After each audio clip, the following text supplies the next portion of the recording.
Hello friends, and welcome to my YouTube channel. This is Mark, and I thank you so much for coming by today. I hope you're feeling great today. I hope things are going well in your world, and if they're not, maybe this discussion might help you just one little bit step toward into that path of getting better and feeling better. That's the intention here. For me, I know I've burned out many times in my life, whether it's from work or just, raising a family or just different things in my life. Burnout affects everybody, and it really stinks when it happens because you stress out, you overload, and then you get to this point where you just shut down or give up. And it's no fun. We all know that. Now, the Association for Psychological Science found that there's 3 types of burnout, and I want to cover those first. So the first type of burnout is overload, and that's when we work kind of too frenetically at success at work or school or even home. And then you end up complaining or venting about the workload or the teachers or even your own family or coworkers or whatever, and kind of blame these things for getting in the way of our goals or our happiness or whatever. And that stress is what causes us to collapse and eventually just give up and just want to just break away and just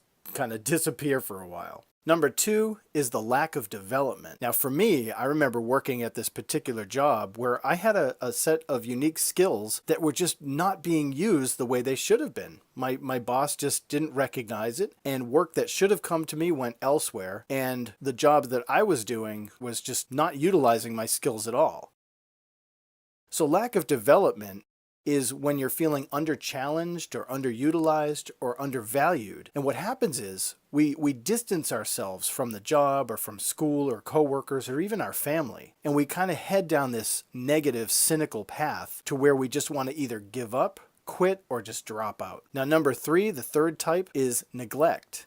And this is when we work exhaustively to a point. And once we reach that point, we give up. It's not that we don't want to succeed or fulfill our expectations or goals. It's just that motivation gets so ramped up that it plummets, and the desire to keep climbing or moving forward or giving just stops, and you just want to quit. Again, you want to drop out. So overload, lack of development, and neglect. Those are the 3 types of burnout that most people experience. Why don't we take a quick coffee break, and we'll pick up the discussion right after that.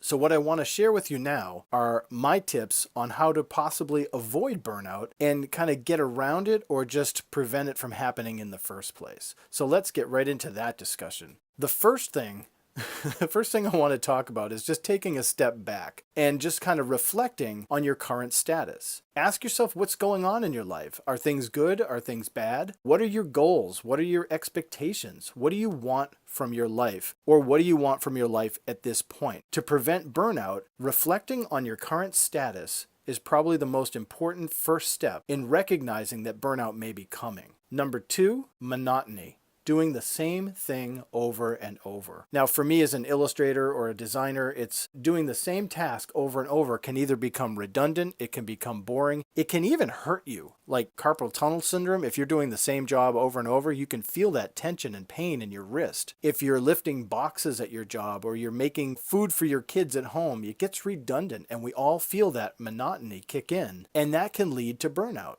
So the best way to challenge that is to break up your routine. When you break up your routine, you kind of intersect and break up your routine into bits. So the monotonous part is broken up by something that makes you happy, and that can help avoid and prevent burnout. Number 3, this is a big one for me. It is changing your oxygen. When we work in an environment, now for me, I work in a cubicle environment, so there's a really stale air that I have to breathe in for 8 hours a day. Or if I'm at home for long periods of time, if I'm in my studio space or in a particular room, I'm breathing the same oxygen all day long. So going someplace completely different and breathing in a different kind of oxygen can be really healthy in changing just your body chemistry a little bit and changing your mindset. The smells, the influence of the visuals, all the different elements that you experience when you change your location can have an influence on burnout. Now, for example, if you say live in a suburb,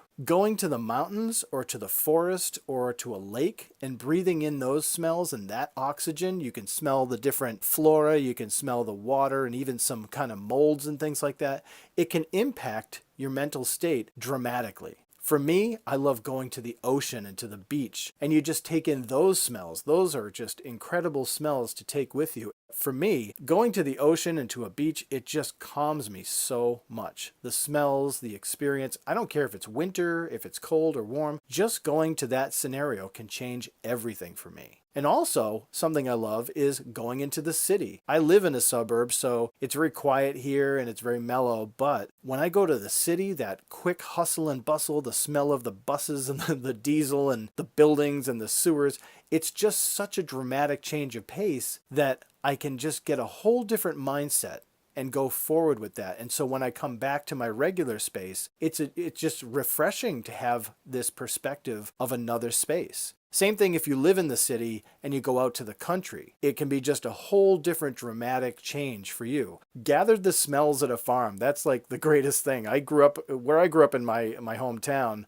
we had farms all over, and I used to love going into the barns and smelling that hay and just the weird smell of cows and even the awful stench of manure. I don't smell that anymore. I'm not exposed to that anymore. So when I go back to those scenarios, it triggers my memory in a crazy way that's great. And it refreshes me, even though the smells might be terrible. Number 4 is pretty obvious. This is exercise. I don't regularly exercise. I wish I did. I wish I could get on a routine and go for a run every day, but I don't. And it's not that I'm lazy. It's just that I have a lot of things going on that take my time up. So this is something that I need to work on. Just going for a walk or a run gets you outside, and it kind of goes back to number 3 about changing your oxygen. And just getting that exercise, getting your heart pumping the blood and breathing faster gets the oxygen moving in your bloodstream. And that exercise is just really healthy, not just for your body, but for your mind. And when your blood's pumping, that's going to be great for your brain as well. Now for me, what I like to do is, and it kind of sounds silly, but I love to go to parks, especially where there's areas where I can actually jump and skip and hop.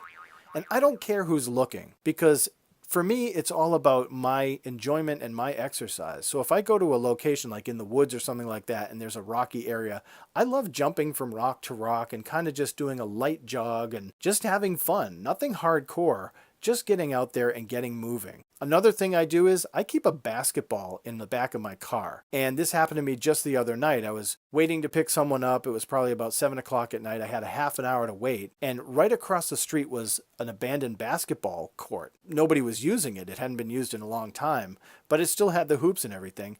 I grabbed my ball, went over, and for 30 minutes, I just shot hoops. I probably got about 2 shots out of about 200 in, but it felt so great to just throw that ball, go chasing after it, get it, shoot again, and just get the air pumping in my lungs. Number 5, a technology break.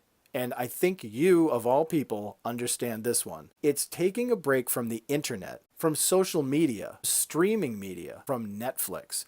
These are things that just infiltrate our life so easily because it's so easy to sit down and just lose yourself in technology. You can sit at your computer and spend 2 hours on Facebook and just not realize that that time just zipped right by you. Same thing with Instagram or Snapchat. Netflix, when you commit to a show or a movie, if you're sitting there watching it, it's going to suck your attention away from the things that matter. But if you're in the monotonous routine of work, sometimes the social media can actually benefit you. And that's where this one has sort of a duality to it. So if you're in the monotony of a routine of doing a task and you take a small break for technology, so you jump on Facebook and you give yourself a limited time, then that can be a great break and a great access to keep you from burning out in the monotonous routine. Number 6, change your diet. Go for a day just changing the way you eat. For me, I love to go and take a break for a day, and I'll do my juicing. I'll have my green juice or my red juice, and I'll do that for a whole day. Sometimes I'll do it for days on end, where I'm not eating solid foods except for maybe a light dinner. And it just changes my entire body chemistry. And I love that feeling. So changing it for a day or a week, or even changing your meal intake for a month, you can explore new options that you never even thought of. If you don't eat Indian food, try some Indian food. If you don't eat Celtic food, try some Celtic food. Maybe explore a culture's food that you've never even thought of before. Thai food, African food, Brazilian food. There's so many options out there. but changing your diet and taking in some kind of foods that you've never really thought of before can completely change your attitude and help prevent burnout. Number 7, explore new visuals. Okay, this one's a weird one because you can do this from your own home. You can look on the internet and explore new visuals, but they're not really going to prevent burnout. You actually have to get up and go somewhere to do this one. Going to a museum is a great experience to change your visuals. Going to a small local art gallery, someplace that maybe you haven't been before, you've driven by it a bunch of times and say, you know, I've always wanted to stop in that little gallery. Go to a place where there's fresh art, coffee shops, bookstores, places like that. Number 8, read. If you don't read, find something that's easy or simple to read, just maybe a children's book or one of those teen books or something like that in a series. Something that you can get through quickly but thoroughly enjoy. Now, if you do read, then maybe consider finding something outside the typical genre that you read. If you like reading action thrillers, maybe try a romance novel. Maybe try a biography. Try to find something different to motivate and inspire your reading habits. Number 9, sleep. We all know this one. We all need more sleep. Everyone says that. It's probably the most common thing I hear. Oh, I need to get more sleep. It's because of something called circadian rhythms. And I talk about this topic endlessly. Circadian rhythms are basically, if you can imagine a sine wave going up and down, the more consistent that your circadian rhythms are, where they peak and they valley up and down, the better you're going to be throughout the day. And as soon as you change your sleep habits, your circadian rhythms get all out of whack. So if you go to bed at 9 o'clock every night and get up at 6 a.m. every day, you're going to have a consistent circadian rhythm. But in that pattern of a week, if you all of a sudden stay up till 2 in the morning and then get up at 5, your circadian rhythm is now going to be all out of whack. So trying to keep those rhythms in check and trying to keep your sleep habits consistent are really, really important to avoid burnout. For me, I try to get to bed between 10 and midnight every night. Sometimes it's harder than others because there's a lot going on. I try to get up every morning between, I'd say, about 5 to 5:30. Sometimes I get up earlier than that, but I just definitely never get up past 6 or 6:30 if I can help it. But I did have a recent episode where I went to bed really late due to a project, and it just affected me for days. And that can cause burnout. Number 10, organize your space and clean out your closets. I love cleaning out my space. I love cleaning things up and putting things where they belong and having a place for everything because it gives me a sense of purpose, it breaks me away from the routine and the monotony, and it gets me to having this fresh feeling about the space that I live and work in. And sometimes going through that stuff, you find things that you forgot you had or you forgot you may have lost or things that you just needed that you didn't know were there. It's like, oh, I forgot about this. I need this. Organizing your space is a great way to help avoiding that burnout. And that also goes into number 11, give. Now, instead of making it all about you, maybe consider making it all about others. And a great way to avoid burnout is to donate your time or your efforts into helping others because it takes your focus and your mind off yourself and it puts it on other people. Now, where I said in number 10, organize your space and clean out your closets, you can actually donate a lot of your unwanted art supplies, your clothes, your furniture, your stuff. You can donate that stuff to people who could really benefit from it, especially your art supplies. Giving it to a local children's center, maybe even a doctor's office, anywhere that can benefit from old art supplies, as long as they're in good condition, of course. I think children's projects, like if you volunteer to help with a children's project or at the local library, just have a one-day Saturday morning event where you're going to teach kids how to make a mask, a Halloween mask or a spirit mask. It doesn't cost a lot of money, and your time is just a couple of hours, and it can be a huge break from your normal routine and make a lot of people happy. And it'll make you happy in the same time and, again, avoid that burnout. Now, number 12, assess the unnecessary. This is where I recommend, if you spend too much time in the kitchen or you leave your laundry to pile up or even art-wise, you maybe have too much clutter or you don't clean up your mess right away. Assessing the unnecessary. Look at the things in your life that are just unnecessary. Do you need to have that pile of laundry there? Do you need to spend too much time in the kitchen? And do you need to just leave a mess in your studio or wherever you do your artwork? Create a list of things that you do that are unnecessary. Do you kind of linger on your phone too long before appointments and you end up being late? So creating that list can help you sort of itemize things that you do or habits that you have that are unnecessary. And that kind of goes into number 13, manage your time. And this is a tough one. Time management is tough, but learning to give yourself certain amounts of time for tasks is really, really important. I have become the master of my phone's alarm.